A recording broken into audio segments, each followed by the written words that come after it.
हमारे देश का सिस्टम, न्याय व्यवस्था और महिलाओं को मिले असीमित अधिकार कैसे एक हंसते खेलते परिवार को खत्म कर सकते हैं, इसका नया उदाहरण है अतुल सुभाष। अतुल सुभाष की 2019 में शादी हुई थी। उनका एक बच्चा था, अच्छी नौकरी थी, अच्छा पैसा कमा रहे थे। इसके बाद भी उसे आत्महत्या के लिए मजबूर होना पड़ा। अतुल की पत्नी ने अतुल और उसके परिवार वालों पर 9 केस करे, जिसके लिए बार बार अतुल को बेंगलोर से जौनपुर आना पड़ता था। और पिछले कुछ वर्षों में अतुल ने 120 से अधिक पेशियां की, जिसके बाद भी उसे न्याय नहीं मिल पाया। और अंत में इस सब से परेशान होकर अतुल सुभाष ने आत्महत्या कर दी। अतुल सुभाष भारतीय न्याय व्यवस्था से परेशान होकर आत्महत्या करने वाले पहले शख्स नहीं है। हमारे देश में लाखों लोगों ने दहेज प्रथा और महिला उत्पीड़न के झूठे केस से परेशान होकर आत्महत्या की है। अतुल ने आत्महत्या से पहले 90 मिनट का वीडियो बनाया, सुसाइड नोट लिखा और उसके बाद आत्महत्या कर ली, जिसका जिम्मेदार उन्होंने अपनी पत्नी और पत्नी के परिवार वालों को बताया। अगर देखा जाए तो अतुल ने आत्महत्या नहीं की, बल्कि उनकी हत्या की गई है।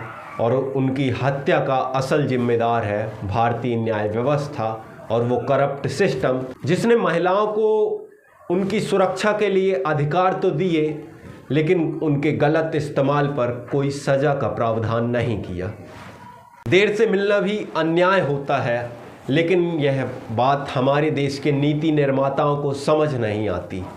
लाखों लोग इस लेट लतीफ़ी वाली न्याय व्यवस्था से परेशान होकर आत्महत्या कर लेते हैं और अंत में अतुल सुभाष बन जाते हैं। 2-2, 4-4 सालों के बाद, 10-10 सालों के बाद, 20-20 सालों के बाद लोगों को न्याय मिलता है। क्या ये उनके साथ अन्याय नहीं है?